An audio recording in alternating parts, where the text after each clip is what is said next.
So it's the new year, 2023, and you've been thinking about buying a home right now. Is it the right time? Before you start, here are some things you should consider. The first thing you need is a down payment. So where can you find some money for your down payment? Maybe in the couch. The couch. I remember when I was a kid, well, not a kid, in university, there was always money hidden in the couch. Aha! How about the junk drawer in the kitchen that everyone has?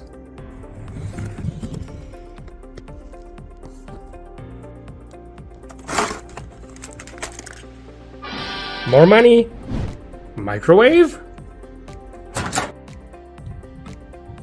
Hey! Found a quarter! One. Oh, that's not it. That's not it. Two. Toonies. Is that enough money?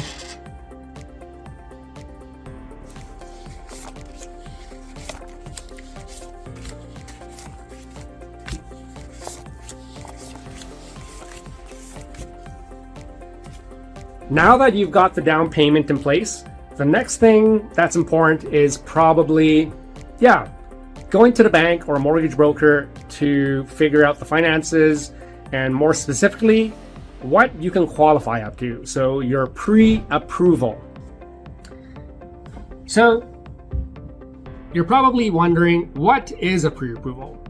Well, basically the pre-approval is where the bank is going to, or the lender, I should say, is going to look at your income, verify it, and do an assessment based on your income as well as your debt, and figure out and spit out a number to let you know how much you can qualify. In other words, what is your purchasing power? Please subscribe and smash that like button and press the little bell so whenever there's a new video, you won't miss out.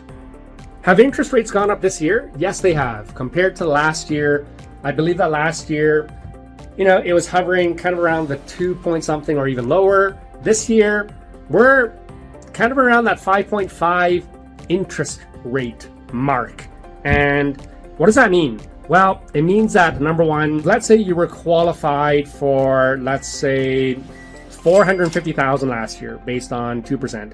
This year at 5 point something, your pre-approval amount is probably going to be lower, and it's something you definitely need to consider.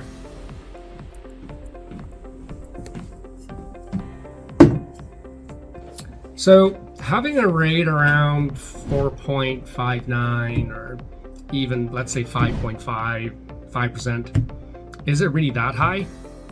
Maybe, or maybe not. Well, usually when interest rates are a little bit higher, house prices come down, and maybe it is a good time right now because house prices are lower.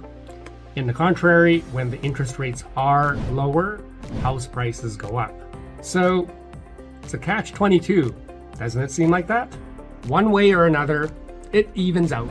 The next question is, what type of home do you want? Do you want a really big home? Or do you want a really little one? And then the other aspect is, like, how many bedrooms? Do you want one with 10 bedrooms? A home with maybe 1 bedroom? Or, I don't know, how about a condominium or a townhouse? These are some other factors that you should consider.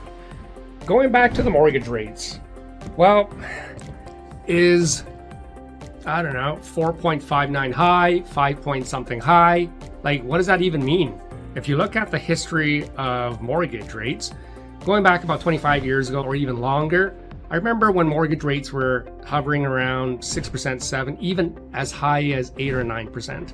And if you look even further, probably 35, even 40 years ago, some interest rates were as high as 17%. The next thing you want to consider is the inventory.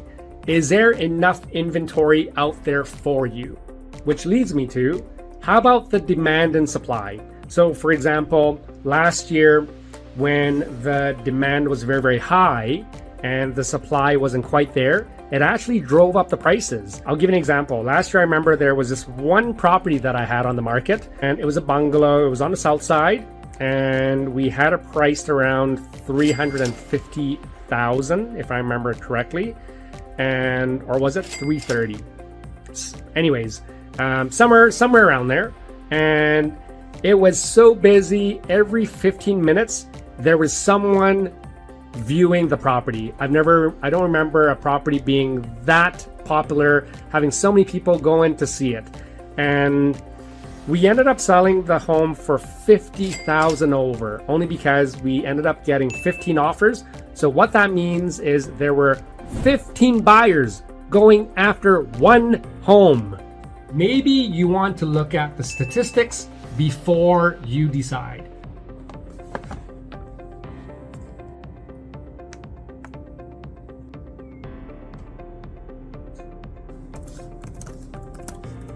Well, what I can tell you is, according to the Realtors Association of Edmonton, based on December of last year's stats, the average selling price of all the homes was $361,000.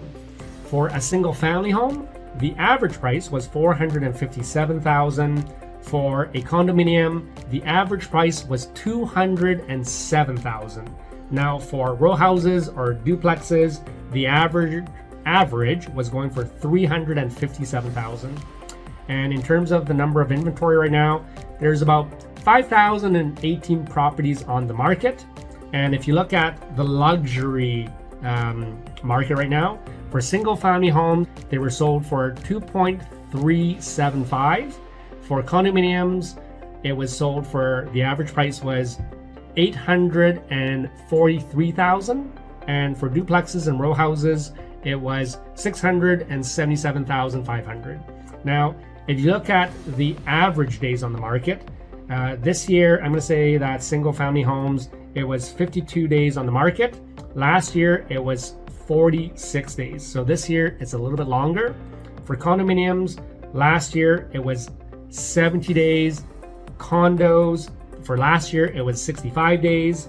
For row houses and duplexes, they were the same, 74 days on the market. And lastly, if you incorporate everything and bundle it all together for all the homes, the average last year was 52 days. This year, it's 58 days. Hopefully that helps you out, but really, what does that even mean? Then you hear some of your friends talk about whether it's a seller's market or a buyer's market. What does that even mean? Well, typically, if it's a buyer's market, it means that there's more supply and prices are typically a little bit better. How about a seller's market? Well, when it's a seller's market, it could mean that the prices are a little bit higher and that there's not enough supply. So that actually drives up the price. And you know what's worse is sometimes there's something called a multiple bidding situation, meaning which you have multiple buyers going after one property. Imagine this box is a house. All of these cups are people. That's the house. Those are the people. Everyone wants this house. This person, that person, that person, that person, that person, that person. And before you know it, everyone's fighting over the house. Is it a great time to buy? Absolutely. The reason being so is most people actually don't want to move in the wintertime because it's cold. Having said that, the positive with that is you're actually not competing against a ton of people, and most people actually want to move when it's nice and warm. So when it's nice and warm in the springtime or summertime, you're not only competing against other people who want to buy in summer, you're now also competing against other sellers. So it's not just buyers you're competing against, you're competing against sellers who actually want to put their home on the market and make a move, and they actually want to buy a home also. So right now, to get into something right now, to start looking because of the new year, it's actually, I think it's good timing. Another positive about wintertime is that you can actually take a little bit of time to search for the right home, and compared to when it was last year in summer, where you were competing against so many other buyers. Every time you saw a home, you actually had to make a snap decision of whether you wanted to buy the home or not. If not, it would have been snatched up. So right now, the positive is that you can actually take your time to go look at it. And the negative is, yes, you gotta move when it's cold. Hold right there. Buying a home might not be for everyone, and it might not be for you. And if you look at the past couple years, we've had a pandemic. Right now, we've got a war in Ukraine. There's a rise in inflation. There's something called a carbon tax where we're getting charged more taxes. If you lost your job in the last couple years and you don't have that job stability, maybe buying a home isn't for you. The other facet of it is, remember when some people were offered a deferral on your mortgage payment? Well, that's just if you own a home, but if you don't, imagine you had to defer on your phone bill or your utilities, maybe even your car payment, and you feel like you're behind the 8 ball. Then buying a home, I don't think is the right time for you neither. So who should buy a home? Someone who already has job stability, you're not worried about your finances, or you're struggling or anything like that, or you're not behind the 8 ball with trying to catch up on payments and so forth.